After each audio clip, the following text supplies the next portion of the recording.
everyone, George here, and once again with this series we're looking at game programming in C++.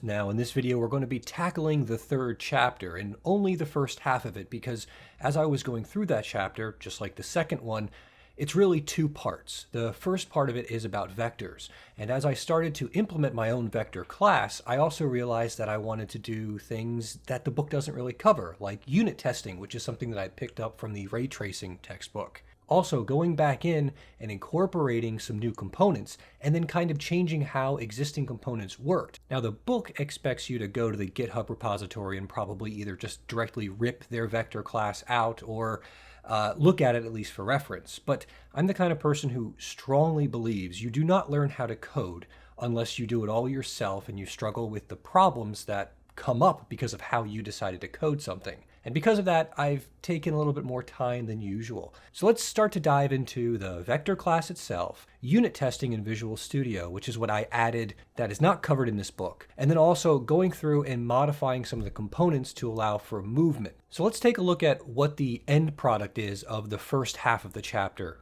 So here we can see our game running as before. It's the exact same Pong game. I've left all of that as it is. But the difference is now you're going to be seeing these asteroids moving behind us all over the different place. And importantly is that these asteroids are using vectors to move. Not only do they have a rotational and angular speed, but they also have a vector object that is pointing in a certain direction. And that direction is actually based upon the angle. Kind of changed how the book does things. It's constantly...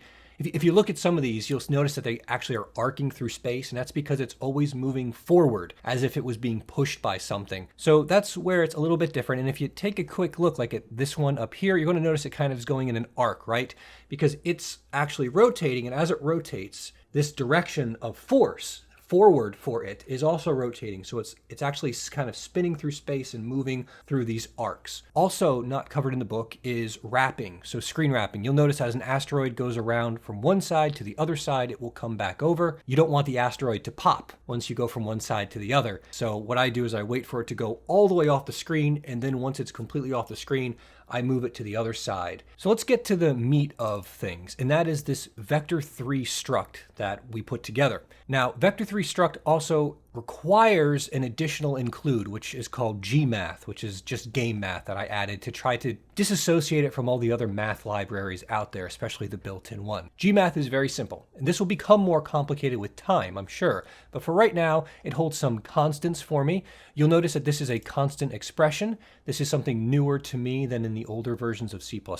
Constant expression allows me to declare a float as a static constant in this case, and store that value away. I believe in earlier versions of C++, you could only do this with integer values. Next up are two static methods, but we have 2degrees, which is the one the book gave us from earlier, and we have near zero. Near zero is dealing with the fact that floating point values, if you did a calculation, mathematical calculation, and you're supposed to get the value of 14. Really, you're probably going to get something like 13.9996, something like that. And then maybe if you did another calculation with some slightly different numbers, but the math should end up being the same value, you might get 14.0001. As far as you're concerned, those values should have been the same. But due to the way floating point numbers work, there is a certain amount of precision you have. Because of that, based upon the magnitude of the value you're working with, you may have more precision or less precision for those decimal points. So our near zero is using this delta value to say, you know what?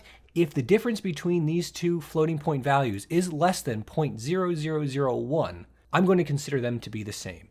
If you followed the ray tracing challenge series that I did in C#, you'll remember this as well. This is incredibly important because many times you need to see if when you do one ray trace calculation, the vector that results is roughly equivalent to another calculation you do with a different pixel. So we need to get that squared away early. So here, taking a look at the implementation, in this case, we take in a value x, we take the absolute value of it because I don't care if it's positive or negative, right? And I see if the absolute value of that value is less than that delta value, then we return true or false. In the second one, this is actually a subtraction variant of it where I take x and I subtract y, and now it's the difference between these two. And if that difference is sufficiently small, we're going to return true, that they're basically the same thing. Now here in the vector class, in order for the gmath to not rely on knowing what a vector is, I've declared a near zero just for vectors, where we take in a reference to this vector and we check it to see whether or not it is close enough to zero. Of course, with a vector 3, we're going to have 3 components, x, y, and z. The book has you do a vector 2 and a vector 3 class, but I'm just going to stick with a vector 3. A vector 3 can be a vector 2. It just has this superfluous z value on the end, which will be a value of 0.0. But once we get past these, I think chapter 6, where we start to dive into 3D graphics, I'm going to be using vector 3s everywhere already. So I'm not going to spend a ton of time implementing a vector 2 when I can do a vector 3. And if I need to work with a vector 2, just use the vector 3 and ignore that other value. We have 3 different constructors I made. I like to go a little heavy on constructors just because I like different ways of building things based on the situation. We have the default, which just creates a 0 vector, 0, 0, 0. We have one that takes in an x, y, z value, and we have another one that takes in a reference to a vector, in this case, the x, y, and z values. We have an equality operator in this case. This takes in a vector 3, once again, another reference to a constant, and it also, of course, makes the promise that it will not be modifying anything as well, so that's constant on top of that. And we use that near 0 function, the method from earlier. That's why we needed this, to check to see whether or not the difference between these 2 vectors that we pulled together for this operator is around 0, or is close enough to 0 as we want it to be. We also have easy things like vector addition, which is just component by component, subtraction, which of course is also based on each component, x, y, and z. The multiplication operator here is going to be used for scalar multiplication. So that is going to be a vector times a scalar. We are not going to be doing a scalar times a vector. I think in order to do that, you have to overload the operator and then call it like a friend. It's been a long time since I've done that, but I'm just going to make sure that when you're multiplying, order does matter. It has to be a vector times a scalar, not scalar times vector. Then we have the other 2 multiplication types when dealing with vectors. We have a dot product and a cross product. I'm not sure. We'll see what happens, but that's something that I just realized. We then have a square magnitude, which is the cheapo version of magnitude because it doesn't use a square root operation. We have a standard magnitude here, which uses a square root, which, as every book ever tells you, that's more expensive. So if you don't need it, if you're just sorting things or ordering things, go with the square root magnitude instead if you don't need to know that actual distance. We have normalize. Almost in every implementation of some sort of a vector, we always have 2 normalized functions. We have one that normalizes the vector itself, which is the first one, and the second one, which is a static function or static method for the class, where you pass in a vector and it's going to normalize that vector and return it as a new vector without modifying the vector that came in. Since vectors are such an integral part of everything we're doing, it really made sense for me to bite the bullet and spend a few hours learning how to do unit testing, even just the basics of unit testing in C++. That really helped me out in the ray tracing stuff, right? Because if I made changes, if I add new operators, or if I find there's a flaw somewhere, I can go back, run the unit testing, and not break all the work that I have. How do we do unit testing in Visual Studio? So importantly was I needed to create a new project. This project is completely separate from the other project. So I would come up to my solution, right click, and then we're going to go to add and then a new project. And then within here is where you end up typing unit. When you type unit, you'll notice that what pops up automatically is native unit test project. I had to create one of those in order to get this work. Unit testing did bring about complications. There were linkage errors, there were include or namespace errors, and I'll talk about them in just a few seconds. But do this early on, because trying to figure this out when the project gets much more complicated might drive you batty, is what I'm trying to say. So we created that new project. And then the most important thing then is you need to create a reference to the other project in order for it to access anything, because it doesn't have access to any of this stuff. So right click on references, add reference, and then you'll be checking off whatever you happen to call that. Mine is still called chapter 1 because I thought I would create a separate project for every chapter. That's not how I'm doing it. I should really rename that. But anyway, that's the minimum you need. It's going to go ahead and create for you a class. And in this case, I have it called vector unit test.cpp. It's going to give you some boilerplate stuff at the top. Some includes this PCH, the CPP unit test. These ones I had to include myself, okay? And that is this .. chapter 1. This is a directory structure, right? So in order for me to have access to the things I'm testing, I need to include them. To do that within the context of this larger solution, I needed to back up, right? Go up a directory, then go into chapter 1, and then add that vector3.h or gmath.h as necessary. Now, in addition, some of these things did not get built. So if you know the basics of how this magic works, just a little bit, you compile and then you link with a language like C++. It'll compile, but I wasn't getting the ability to link.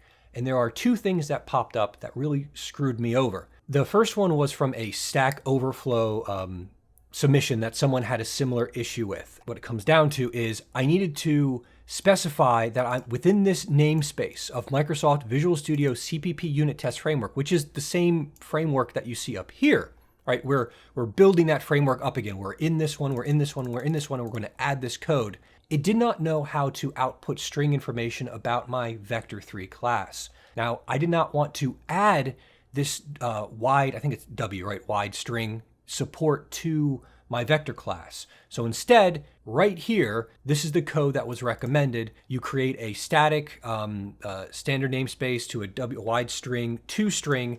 The template here is a vector3 type, so it's going to take in a vector3 type, and this is how we're going to work with that object. And it's going to create the string value message. And for me, what I wrote was it's going to take the X, Y, and Z components, which you see here. We're going to cast them over to be a string, so toString, and then using, I believe, L for long, right?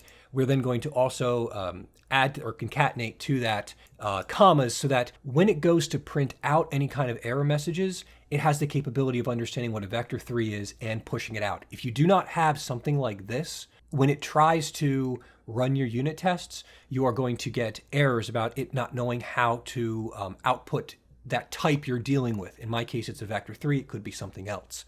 So that was necessary, but it only popped up when unit tests failed. So I was doing pretty well with the first set of unit tests because they were easy. Everything passed green, and then all of a sudden this popped up as soon as I was doing something that required it to print out information about it not working.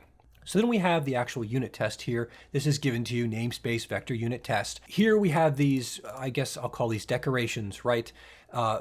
These sort of macro statements that will go through, and we have test class. So this is the class that we're going to be doing our testing from, and within that class, we're going to have a series of different methods. And each of these are in turn going to turn into the information that pops up in this window. So this is the Test Explorer window. In the Test Explorer window, you'll notice it says Vector Unit Test, and then here are all under that class, which was defined here as Vector Unit Test. We have Vector Addition, Vector Constructor, Vector Equality, Magnitude, Cross, so forth and so on. But each of these are defined down here. So each one of these methods becomes one of the tests that we can run later. And then under each of these, we have to come up with the test. So when you're doing unit testing, it's not just it doesn't know how to test things for you. So instead you have assertions. So in this case, the one that I abused heavily is R equal for most of these, but there are lots of others. Just let IntelliSense figure it out for you. Assert, R equal, R not equal, R same, fail, null, true. And you can create a lot of tests just by doing those different asserts. So for the constructors, I ended up creating 3 different vectors, and I go through and I test to see whether or not my input is equal to the what gets stored within that vector, right? So for vector 1, is v1x equal to 0.0f? And this is why we had to create those near zero functions earlier, because here we're doing equality tests between floats and between vectors. So we have one for the constructor, we have a unit test for equality as well, and then we have one for vector addition. Then we have vector multiplication of a scalar value, so multiplying our vector 1, which is 111 by 2 or 5, and seeing what the output might be. Dot product, same thing as well. Easiest dot products to check are, of course, when you're at 0, 90, 180, 270, or back to 360. So multiplication cross product, easiest way to check those ones is usually with vectors 90 degrees to each other. Easiest vectors that are 90 degrees to each other are the basis vectors, right? IJK, or just your X, Y, and Z direction, or your forward, right, and up value, whatever you want to call it. So we created those over here, right, up, and forward, and then we do a cross product against them. And this is where it's also super important to test this stuff, because what handage are you using? Because now if I take right, so my right vector, which I would expect going off the x-axis, so to me this way, and then I take my up vector, so that becomes this finger, right, pointed up. Vector that comes out of it should be my z forward vector, right? So that should give me a positive z value. But then if I mix them up, right? If I do up first and then right, okay, now look at it, my hand's facing the opposite direction.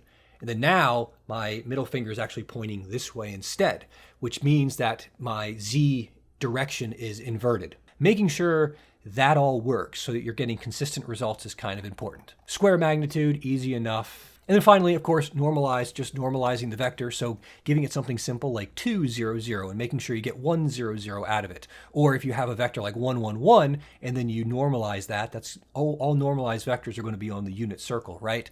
So then testing what that n value is, and here that was 0.57735. What happens, right? So we've created these unit tests now, and this did take some time. It took like 45 minutes. And it's one of those things where it's a pain in the rear now, but in reality, it's going to save future George a lot of work if I break anything. So here I can come to my test explorer, and then we can go and like run my unit tests. I can choose this individual unit test if I want to and press the run button, or give this a few seconds because I think we got to build everything out. Like that succeeded. I can press this double forward button and then it will run through all of my unit tests. And if there was a problem, I'd get a red X and it would give me like what the assert actually was. And for most of these, it's going to be, it was not equal. And then I can debug if I want to. So with a unit test, we can also throw down a debug line, right?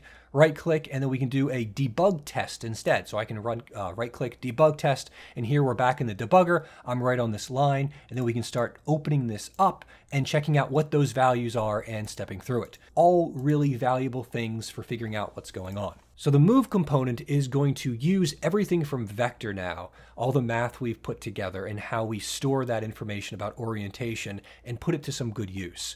We of course have the constructor up here. Notice that the update order is set to 10. That means it's going to probably execute before anything else. Most other scripts have a default value of 100. Movement happens first, and then the following scripts would execute.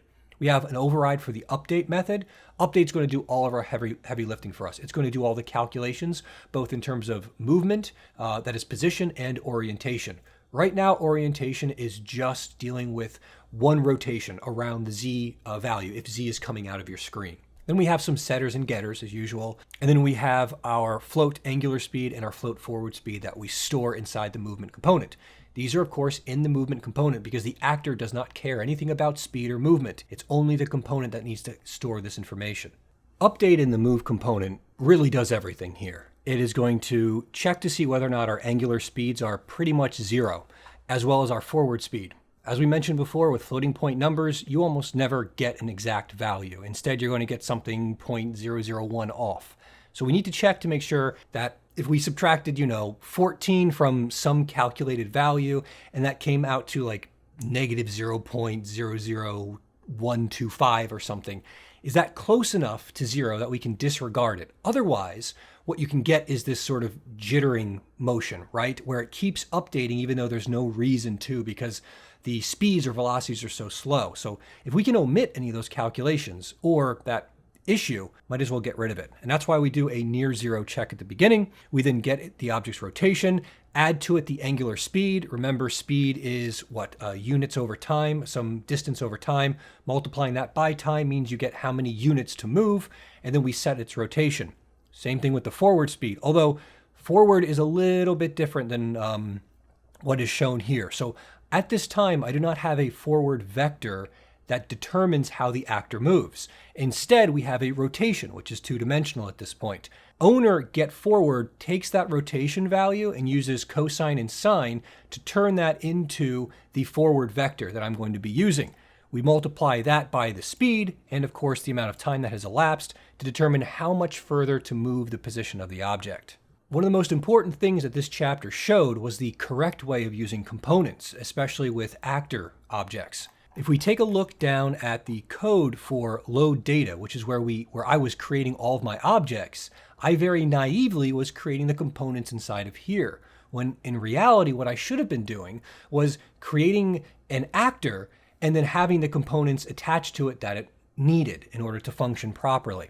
So here we have asteroid, which is a new actor class. Asteroid are those objects that were moving in the background all over the place. An asteroid is going to have a move component as part of it, as well as a sprite component to render that object to the screen. So let's go into actor and asteroid, as well as actor and asteroid here. So under asteroid, it is an actor. We're going to go ahead and create our constructor, which takes in a reference to the game object, which is a lot how we access all sorts of things. And we also have update actor, which we're going to override. We were not overriding update actor before. The reason I'm going to be doing this is because asteroids have a peculiar behavior where if they go off the screen, I need them to jump back to the other side. Had I added that code to the move component, it really would have made the move component stuck to two-dimensional games as it is right now, right? Because as soon as you go off the screen, I could make a bool value and then check to see whether or not it should be wrapped around.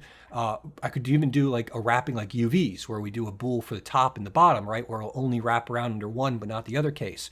But instead, I decided not to do any of that. Instead, I wanted the asteroid class to handle all of that asteroid specific functionality and leave the move component class to be completely pure. So it didn't have to deal with any of that stuff. So update actor is going to handle the wrapping back around. Now asteroid is going to store the components that an asteroid needs. It's going to have reference to the sprite component and the move component. And that's what I need to start doing with all those classes from chapter 2. But taking a look at the asteroid CPP file, here we have everything necessary to set up the asteroid. Before, in the game, I was creating the actor object and the components, and I was manually adding the necessary components to it to build these things up. You don't need to do that. Instead, you create a class that inherits from actor and you have its constructor do all of this building for you. So now the game load section is really tiny. All it is make asteroid, and asteroid will handle all of this stuff. So actually this brings up something else I need to discuss, and that is I also had to create my own random class or random header file. Let's go to, it's going to be called grandom. Once again, game random. Because in a game, I'm going to be randomly spawning things in lots of locations, or I just need general random or pseudo-random number generation, we have a grandom class. This has a getFloatInRange function as well as a getVector function. GetFloatInRange, you specify a start and an end value. And the way this works is you take the end and you subtract out the start. If you were considering a number line, right? If you subtract the initial value, the start value from the end value, you get how much was between those two values, right? That's how much, that's our range, so to speak, that we're dealing with. We then cast this over to a float because rand from the C++ libraries is going to give us an integer value. Cast that over to a float and then divide by the maximum potential integer value we could have gotten, and that gives us a normalized value between 0 and 1. Now once we have a float value that's normalized, all we have to do is multiply this value by the size of that number line, right, between the start and the end. And that gives us some value between 0 and that size. But the issue is that we had this start, which is the offset. So we also need to add back to that the start so that we're on the right part of the number line to make this float in range value actually work. And we go ahead and return that. GetVector works very similarly, except this time we're working with vector operations, which is why we went ahead and operator overloaded things. We have an end minus a start, so now we have an x, y, and a z difference value for each.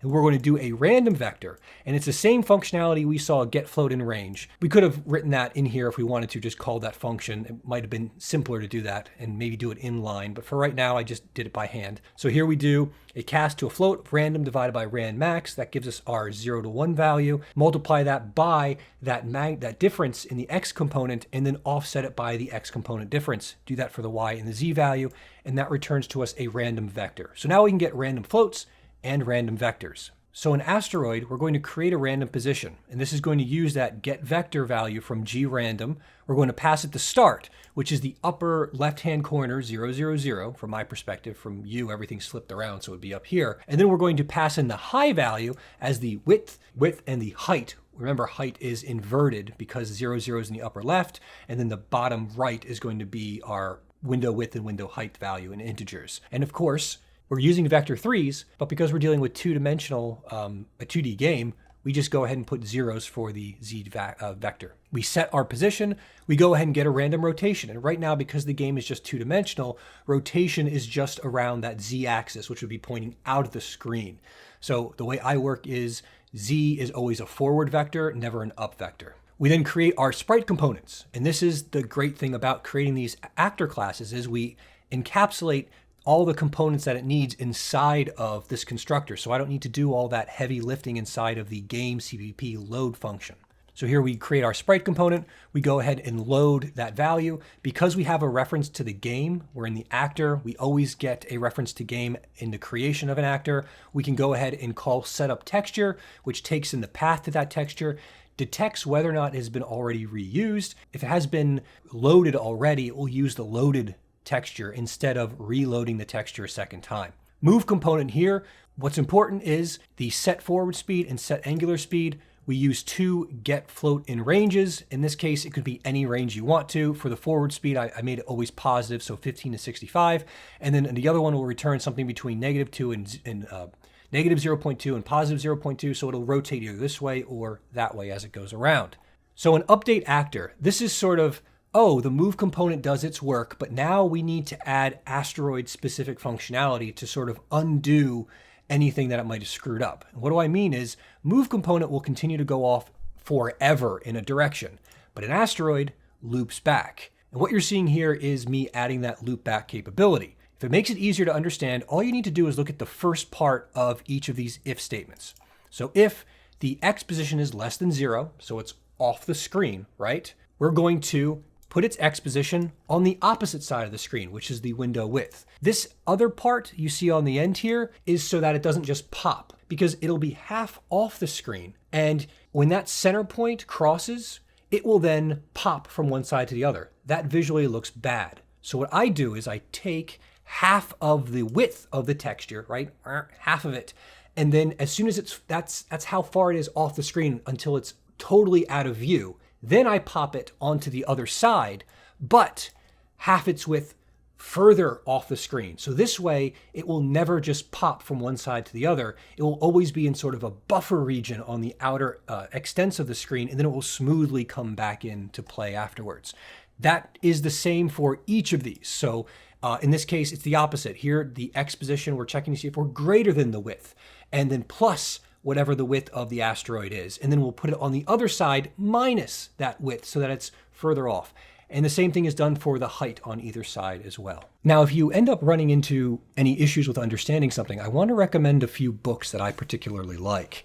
The first, of course, I make reference to this several times, is the Ray Tracer Challenge book. And while this doesn't have really much to do, a lot of the problems or things like unit testing and whatnot, I was first introduced through this book, or the near zero value with floating point stuff, right?